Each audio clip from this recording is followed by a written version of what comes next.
उन्मूलन दिवस के ऊपर हरदेव जोशी राजकीय कन्या महाविद्यालय में बहुत गंभीर विचार विमर्श की इस सभा में जब प्राचार्य के रूप में मैंने सारे विचारों को सुना तो मुझे महिला हिंसा और लव जिहाद के संबंध में कई प्रकार के आयाम उभर कर आए।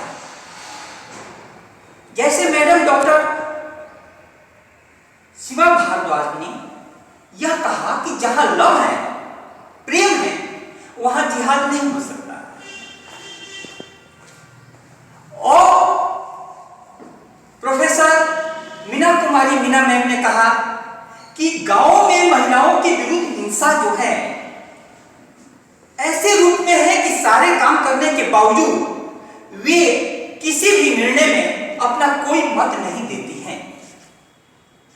अब आज इस महत्वपूर्ण दिवस के रूप में जो यह महिला हिंसा उन्मूलन दिवस मनाया जा रहा है, इसकी पृष्ठभूमि हमें मालूम होनी चाहिए। यूएनओ के महासचिव मून साहब थे, उन्होंने एक वैश्विक अभियान शुरू किया, ही फॉर सी, ही फॉर सी। ऐसा हुआ था कि 1999 में डिसीजन लिया गया, क्योंकि एक जगह पर तानाशाह शासक ने सामाजिक कार्यकर्ता, तानाशाह शासक का नाम था राफे, उन्होंने सामाजिक कार्यकर्ता बहनों की हत्या करा दी थी। तो बहुत दिनों से आंदोलन चल रहा था, तो वो आंदोलन की परिणति इस रूप में हुई कि अंतर्राष्ट्रीय महिला हिंसा उन्मूलन दिवस मनाया गया। आज हम लोगों के सामने जो स्थिति है, उस स्थिति में हम यह देखते हैं कि यह हिंसा किसी एक क्षेत्र की बात नहीं है, किसी एक धर्म की बात नहीं है, किसी एक जाति की बात नहीं है। विश्व के सारी जगहों पर, सारे आयामों में महिलाएं हिंसा की शिकार होती हैं और उसका रूप थोड़ा थोड़ा बदल जाता है। हमें विचार यह करना है कि आज भारत में महिला हिंसा पर एक नया प्रश्न उठा है, लव जिहाद का। कुछ लोगों का कहना है कि प्रेम के बहाने हिंदू लड़कियों को साजिशन फंसाकर धर्म परिवर्तन कराया जाता है, लेकिन दूसरी तरफ महिलाओं ने ही इसके विरोध में लेख लिखने शुरू कर दिए हैं कि यह भी एक तरीका है पुरुषों को हमारे निजी मामले में हस्तक्षेप करने का। ले तो रहे हैं आसरा वो धर्म का, लेकिन मैं किससे शादी करूं, किसके साथ अपना जीवन जीऊं, इस पर दूसरे कोई भी हस्तक्षेप न करें तो अच्छा हो। यह मूल प्रश्न है हमारे सामने में। हम इस संबंध में दो केसों का उदाहरण लें। केरल में अखिला नाम की लड़की शादी की मुस्लिम लड़के से, हादिया बन गई। उसके पिताजी कोर्ट गए, केरल हाई कोर्ट में, और उन्होंने इस शादी को अवैध करार दिया। यह मामला सुप्रीम कोर्ट में गया, सुप्रीम कोर्ट ने फिर से शादी को वैध करा दिया। दूसरा मामला इलाहाबाद हाई कोर्ट का देखिए।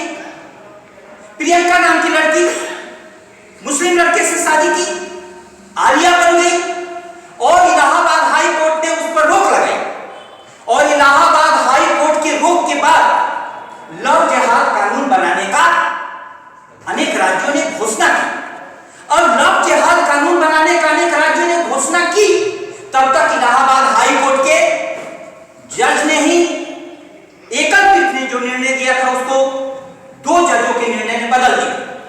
उन्होंने कहा कि कोई भी व्यक्ति, कोई समाज, कोई राज्य लड़कियों के निजी जीवन के मामले में, शादी के संबंध में यदि वयस्क है तो हस्तक्षेप नहीं कर सकता। अब इस पृष्ठभूमि में हमें यह सोचना है कि मूल कहां है, समस्या की जड़ कहां है। समस्या की जड़ मुझे अपने थिंकिंग में लगती है। जैसा मैडम ने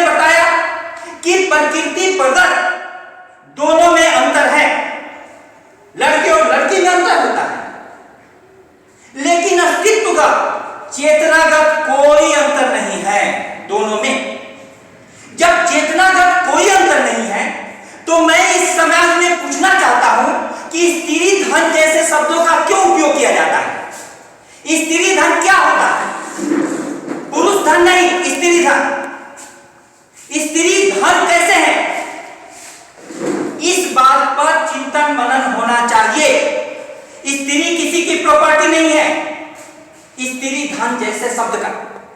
दूसरी बात, आप शास्त्रों में देखें तो शास्त्रों में कहा जाता है पिता रक्षति कौमारे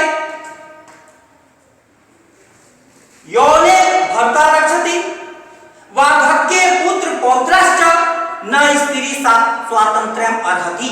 इसका अर्थ समझिए, बच्ची जब छोटी हो तो पिता उसकी रक्षा करेगा, जवान हो जाए युवावस्था में पति रक्षा करेगा, और बूढ़ी हो जाए तो पुत्र और पौत्र रक्षा करेंगे।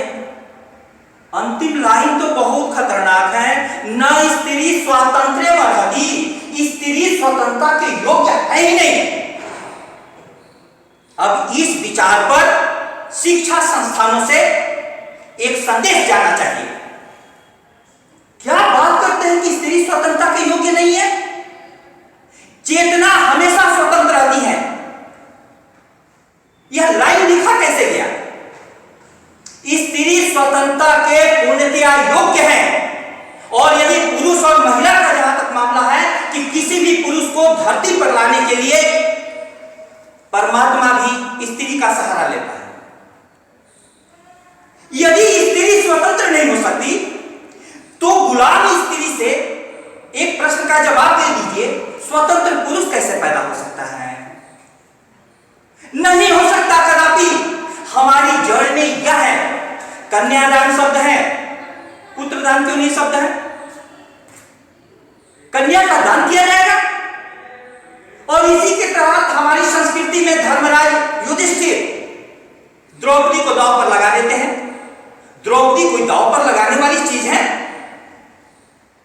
अब जो यह सोच चली आ रही है, इस सोच को आज बदलने की जरूरत है, क्योंकि स्त्री के साथ इज्जत जुड़ जाती है सारे परिवार के, सारे समाज के।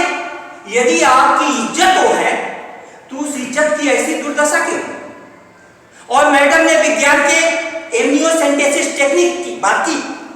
टेक्निक तो बहुत अच्छी थी, आई किनके हाथ में? पुरुष प्रधान प्रवृत्ति वाले लोगों के हाथ में।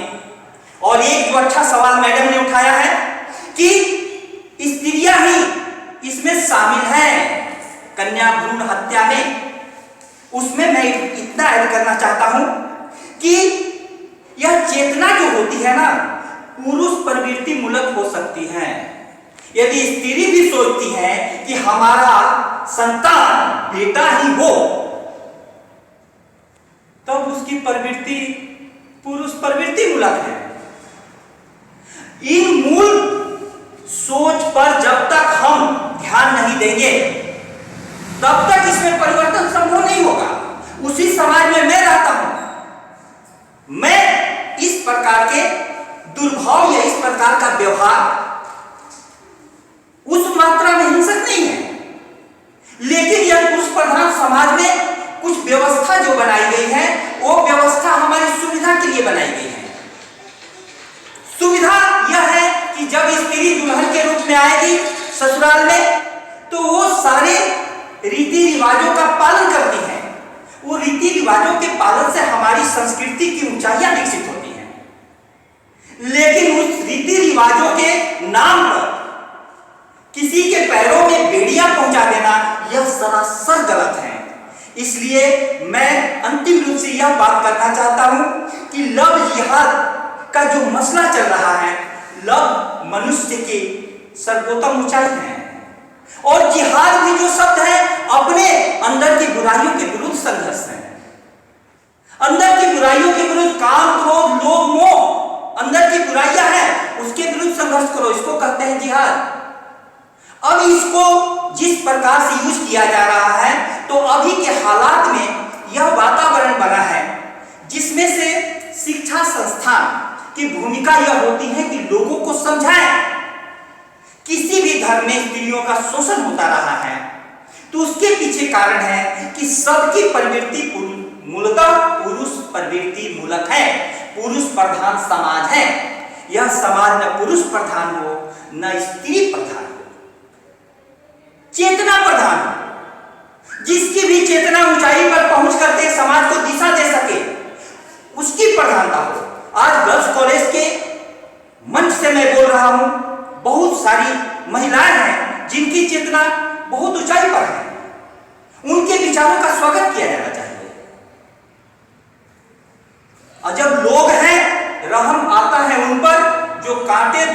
कलमी से गुलाब मांगते हैं।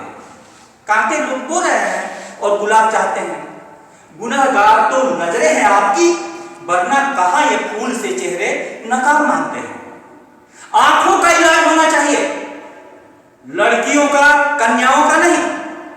आपकी सोच क्या है, इसको बदलने का आह्वान आज इस दिवस पर हरदेव जोशी राजकीय कन्या महाविद्यालय के मंच से हो तो हमारी चर्चा की सार्थकता है। बहुत बहुत धन्यवाद।